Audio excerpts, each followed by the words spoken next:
আজকে আমরা দেখব কেএমহাট আদর্শ উচ্চ বিদ্যালয়ের নতুন ভবনটার আগে যেই ভবনটা ছিল ওইটাও সাথে সাথে দেখব। আমাদের ফরাদনগর এর ভিতরে কেএমহাট আদর্শ উচ্চ বিদ্যালয় পেয়েছে নতুন ভবন, এমনকি বিশাল এক ভবন। ফরাদনগরের ভিতরে নতুন ভবন পায় নাই, অন্য জায়গায় খাইয়েরা পায় নাই। তারপর মাহবুবুল হক তারা মিয়ার উচ্চ বিদ্যালয় ওইখানে পায় নাই, পেয়েছে শুধু আমাদের কেএমহাট।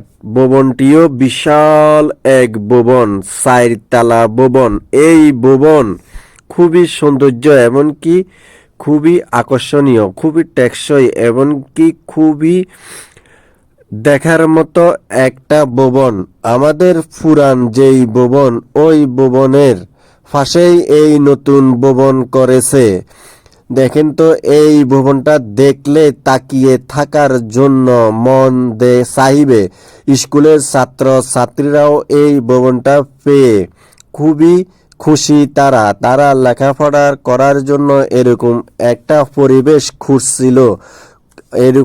যেরকম পরিবেশ তাদের জন্য খোঁজা হয়েছে, ওরকম পরিবেশেই এই ভবনটা করা হয়েছে। এই ভবনটা সত্যি খুবই সৌন্দর্য একটি ভবন। ছাত্রছাত্রীরা এখন আর পড়ালেখা নিয়ে, তার পরিবেশ নিয়ে কথা বলার আর কোনো অজুহাত দেওয়া হবে না, পাবেও না। তাই ছাত্রছাত্রীরা এখন পড়ালেখার দিকে দিয়েও একটু ভালো করতেছে। অন্য স্কুল থেকে আমাদের আদর্শ উচ্চ বিদ্যালয়ের লেখাপড়াও অনেক ভালো, এমনকি শিক্ষকেরাও অনেক ভালো মন দিয়ে ছাত্রছাত্রীদের লেখাপড়া করায়। এমনকি এখানে 5 ওয়াক্ত নামাজ পড়ার জন্য মসজিদ হয়ে গেছে। এইটা হলো মসজিদ।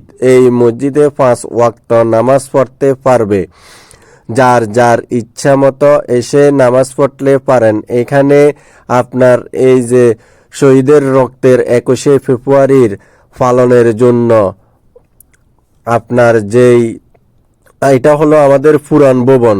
এই ভবনটা পুরান ভবন আজও আছে, আজও টিকিয়ে রেখেছে।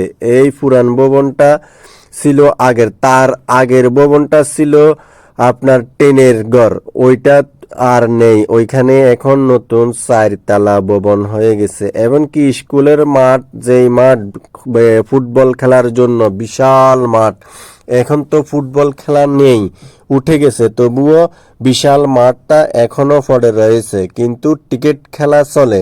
বাচ্চারা এসে টিকিট খেলে, স্কুলের ছাত্রছাত্রীরাও খেলে, এমনকি বিভিন্ন ম্যাচও এখানে অনুষ্ঠিত হয়। বিভিন্ন জায়গার থেকে লোকজন এসে খেলা ধরলে এখানে এই মাঠটা ব্যবহার করে খেলে। এমনকি স্কুলের নামও খুবই সুন্দর করে সাজিয়ে লিখেছে। গেটটাও অনেক সুন্দর হয়েছে। ভবনটা এক কথায় দূর দূরান্ত থেকে লোক আসলে যে একটা ঠান্ডা মনোরম পরিবেশ দেখবে, এটা হলো আমাদের কেএমহাট আদর্শ উচ্চ বিদ্যালয় ফরাদনগর।